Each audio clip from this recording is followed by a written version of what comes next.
Welcome to Legal 123s with ByrdAdatto. Legal issues simplified through real client stories and real-world experiences.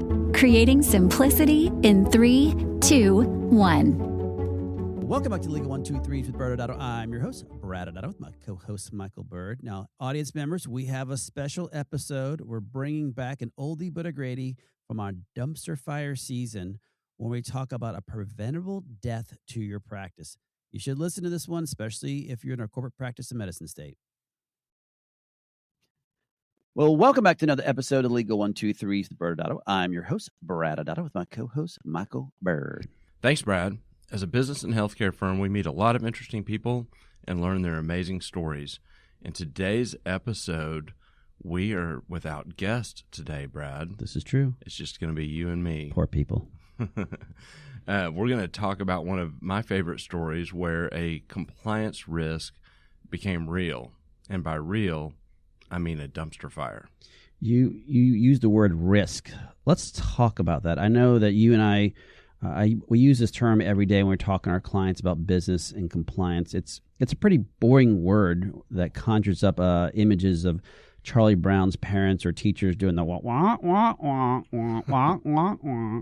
But Michael, please bring the term risk to life, much like my Charlie Brown imitation. Okay, well, I'll try. We'll have to go on the dark side for a minute, so stay with me.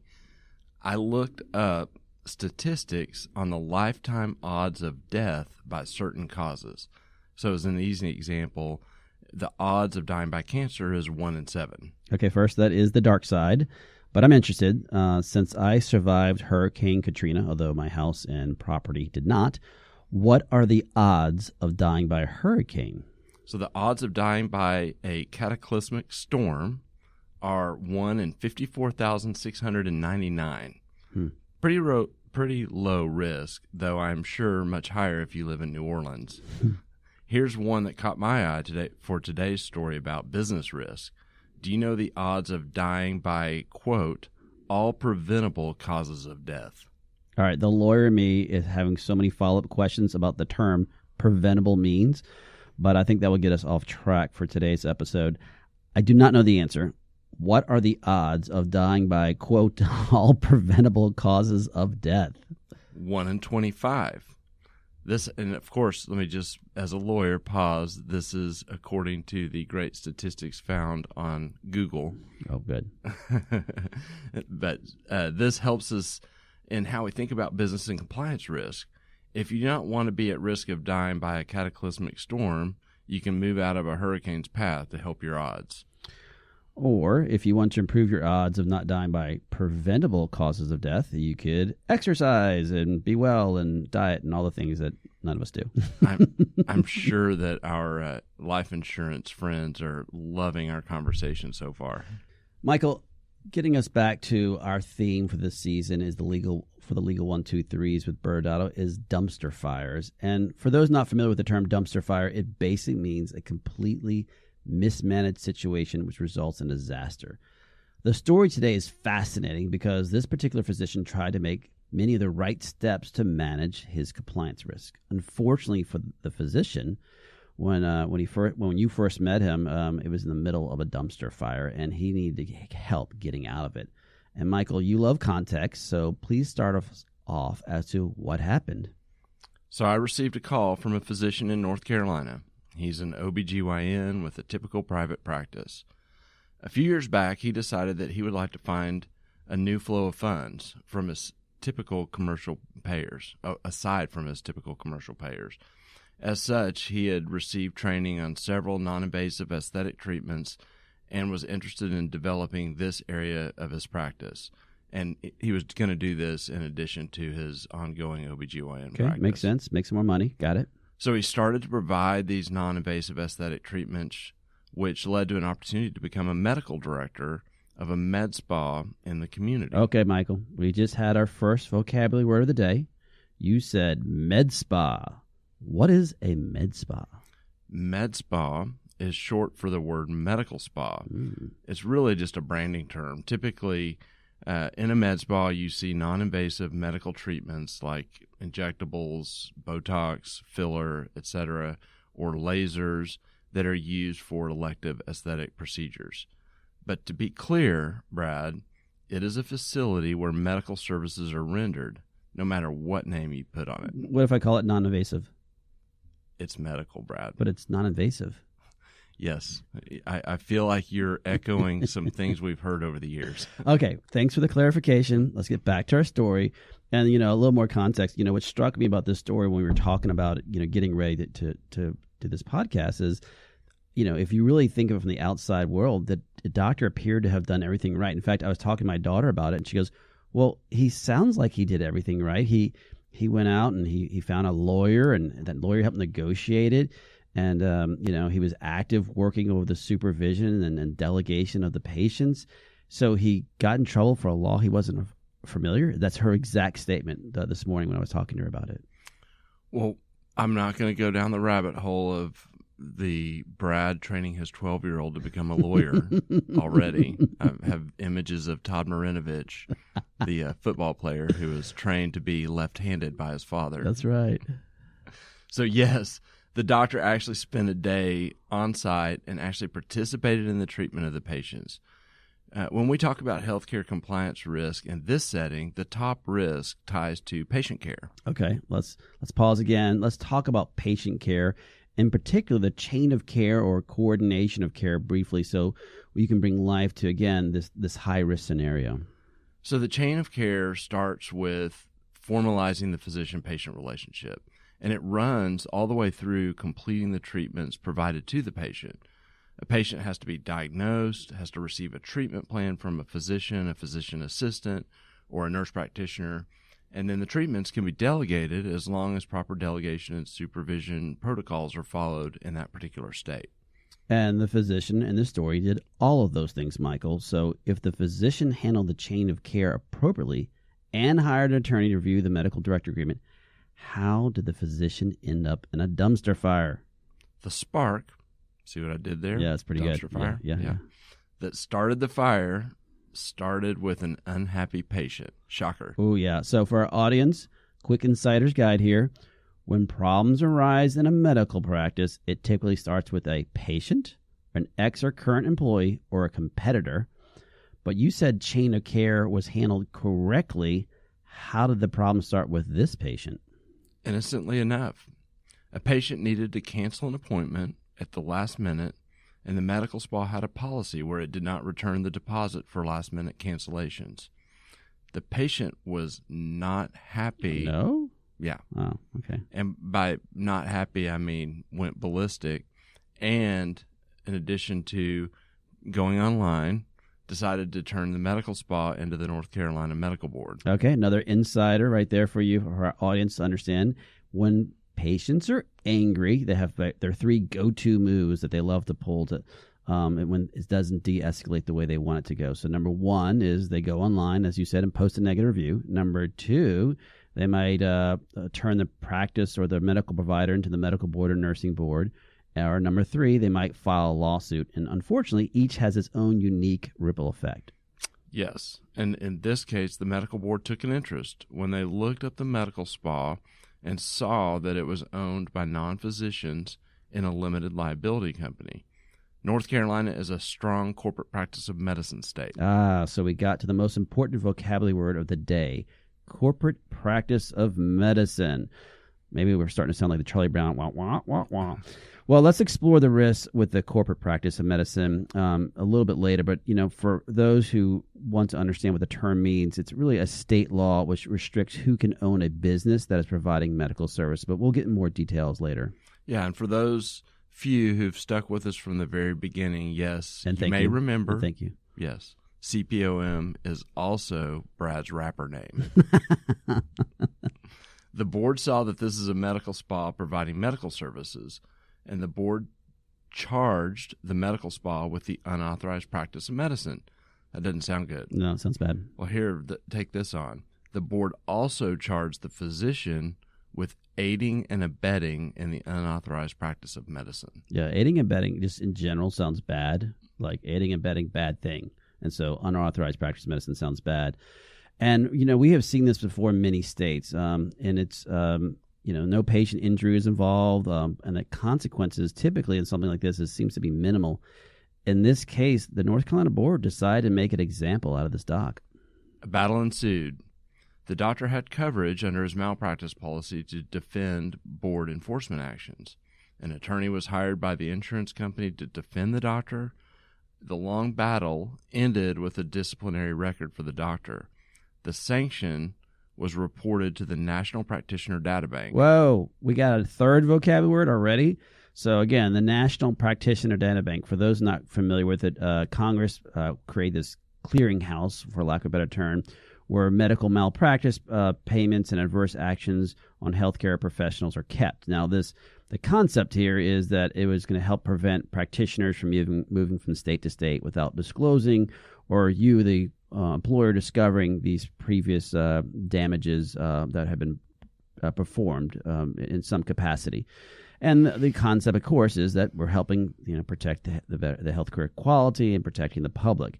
But as Michael and I know, that for the doctor, it's more like the grown-up version of something going on your permanent record. That I know that I'm sure our parents lectured us multiple times. If you do that, it's gone on your permanent record. Well, this is the permanent record. With 2 kids in high school, I do in fact use that as a weapon. Yeah. But the dumpster fire was burning now, and this was on our client's permanent record.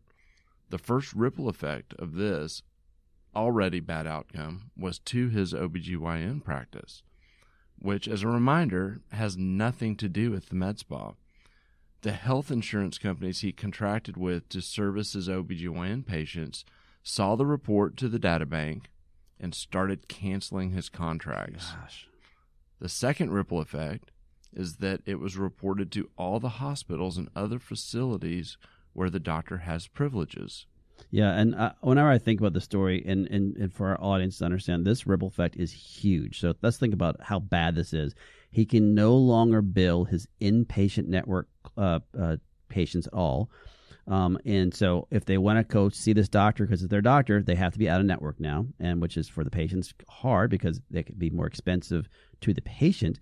Further, if he wants to admit the patient into the hospital, he can't do it because he lost his admitting privileges at the hospitals, and can't even be there when one of his patients is giving childbirth because he can't be in the hospital. So it's a devastating result. Yes, and this, we should have noted, was a solo practitioner, so there was no partner to help.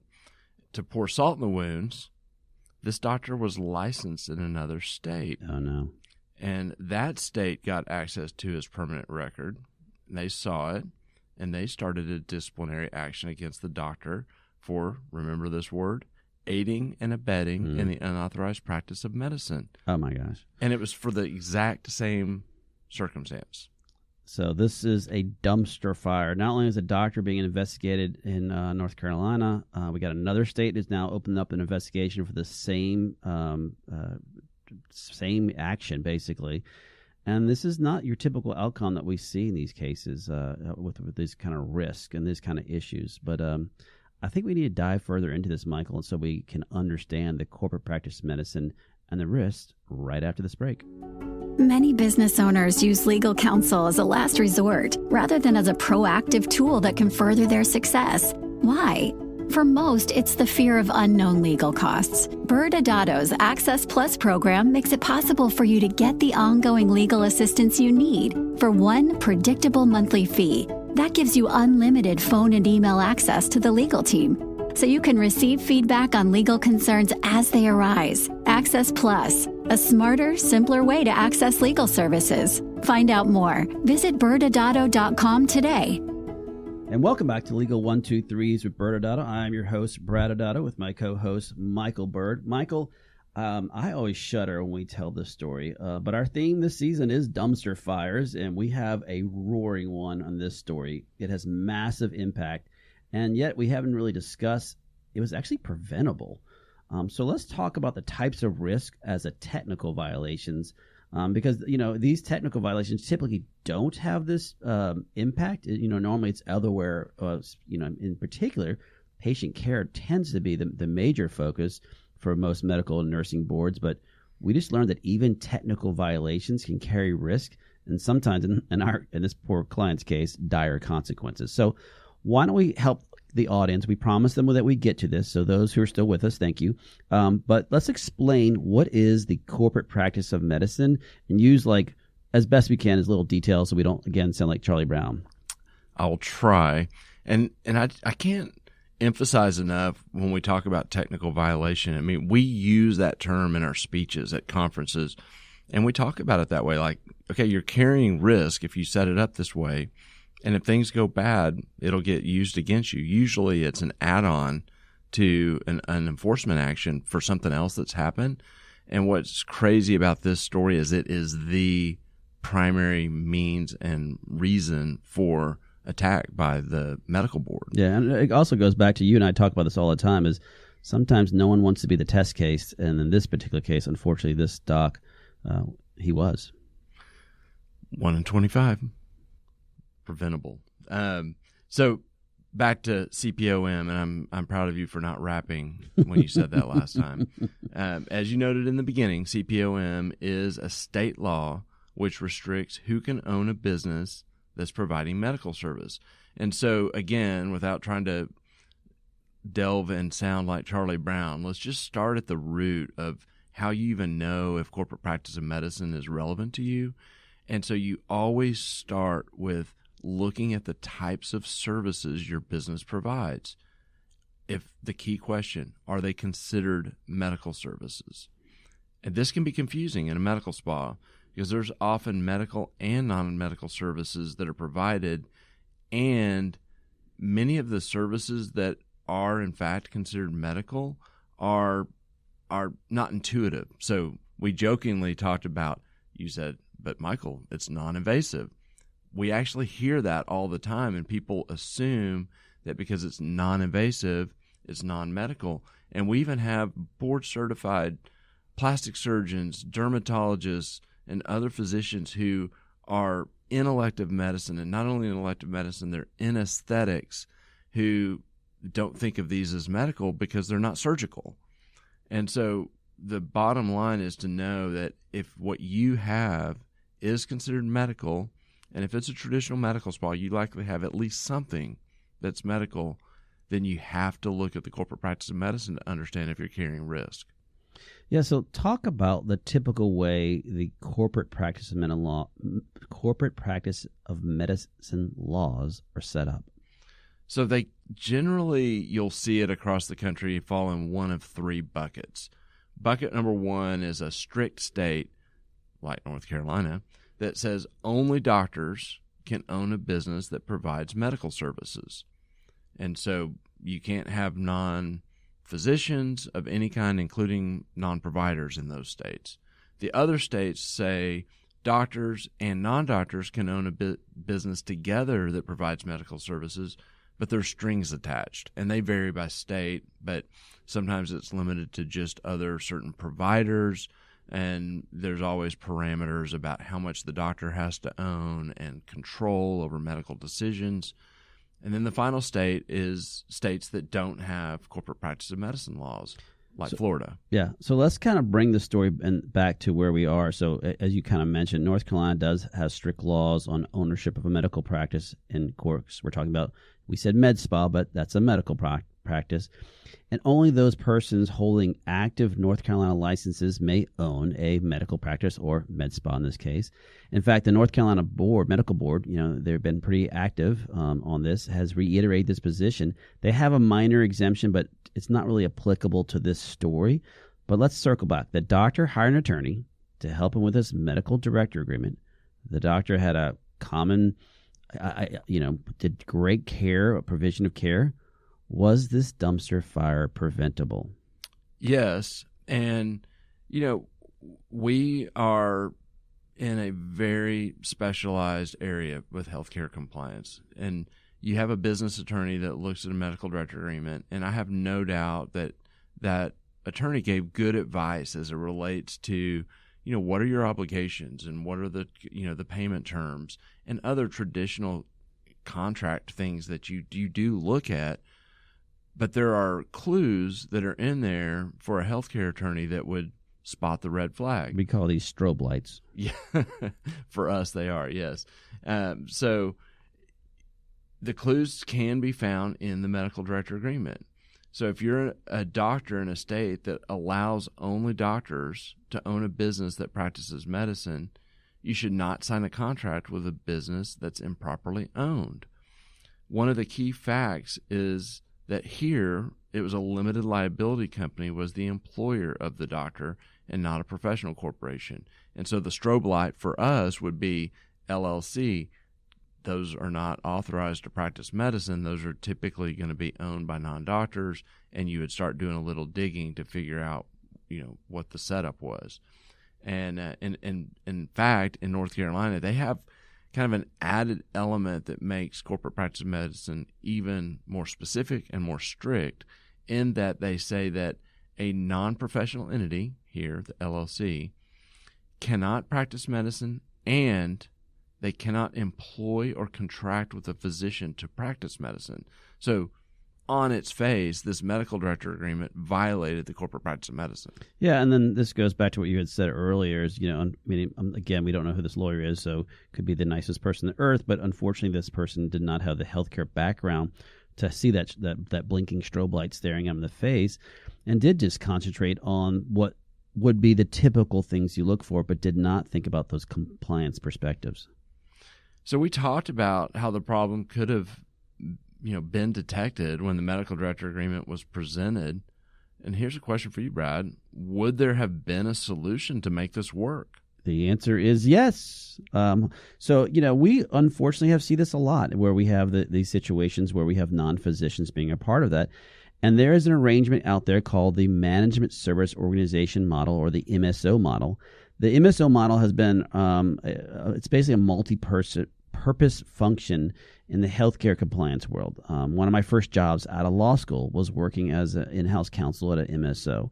And so there's nothing new to it, and it's, to this area, or actually not very creative in some ways even, but it's a tool that can be used and has stood the test of time in the sense that it's been around for so long. But the basic elements of the MSO model is you get two entities, and they enter to a contract. And this contract is called a management service agreement, or sometimes referred to as an MSA. And these two entities are, one, the professional entity owned by the doctor. So in strong states like North Carolina, we'd have a doctor owning it, and generally owned exclusively by that doctor. And then you would have a management company that could be owned by non-doctors. Yeah, and to be clear, the professional entity, in this case in North Carolina, could be owned by the doctor in the story or multiple doctors, but because it's North Carolina, it has to be doctor-owned, and that can vary by state. And the key for the management company is this is a regular business. It can be owned by anyone, which includes potentially the doctors, which sometimes on our deals you'll see the doctor that owns the medical entity also be a owner in the management company. Yeah, and that's correct. And I think that's a perfect example, especially with the MSO, as a may versus a must, meaning that the physician must own a professional entity, but may own the MSO. And as you said, we have a lot of deals where we definitely see, from a business perspective and the business model, it makes sense that physician, that key physician who owns a medical practice, also is a part of the MSO. So let's go back to the MSA for a minute and talk a little bit more about the function and purpose of the MSA. So the Management Service Agreement, or the MSA, binds these two entities, and it really should set forth the non-clinical or managerial services that the MSO will provide to the professional entity. So services like billing and collecting and hiring of staff, or going out and getting the space and leasing it, or the equipment, or whatever they need to make sure that that professional entity has all the resources it needs. So when the medical providers walk to that front door, I call it, they flip on the light switch and they're allowed to then start rendering medical services. And you, the MSO, you made that possible. But you got to be careful. And there's some traps out there that you and I are familiar with about some states that they worry about asserting too much financial control and boundaries set forth on that management by that management entity over that professional entity. Yeah, and I tell people that if you look at one MSA to another, they're about 80% the same. And that 80% is all about setting the right boundaries to manage the compliance risk. Who's doing what? The MSO entity doing non-medical functions, making it clear that the medical entity is doing medical functions. And I think one of the key components here is that we always get asked this question is, so that MSA, there's a fee, right? A management fee. You're like, yes, there's a management fee associated with it. And because of that, the MSO is never directly paid by the patient. It's only the professional entity that's paying them, and they're paying them based on services rendered. So all those are very important. We could probably spend 45 minutes alone just talking about management fee by itself. But, I think the pros and cons that you started talking about, we can get back into, but I want the audience to understand that, yeah, there is a fee associated with it. Yeah, and I'll get to the pros and cons in a minute. I was just going to finish you have that 80%, and what you just touched on is the 20%. And, we always say this is kind of where the magic happens, where you have to be creative and make sure that you've set it up compliantly and you accomplish what you're trying to accomplish economically in how you design the nuances of the relationship. And so, yeah, as you said, people always ask about the pros and cons to the MSO.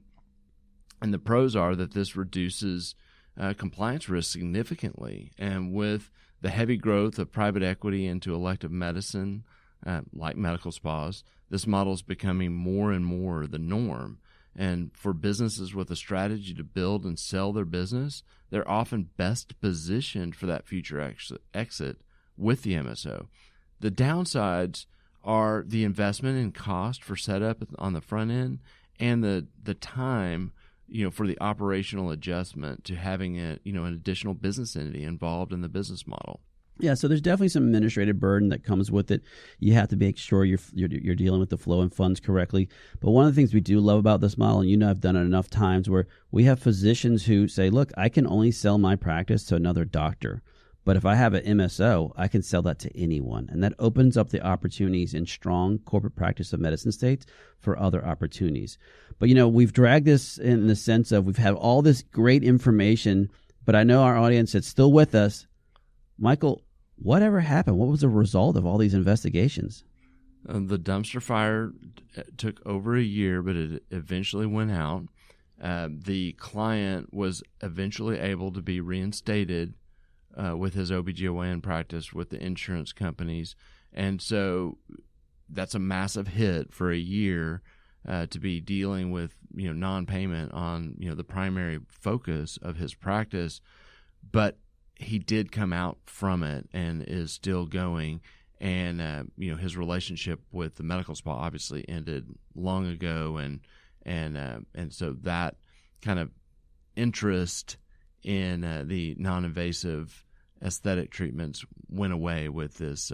It burned up in the dumpster fire. Yeah, and the fact that the client was able to resolve all these issues and extinguish the flames does not take away as to why this is a dumpster fire for him. He has permanent burn marks.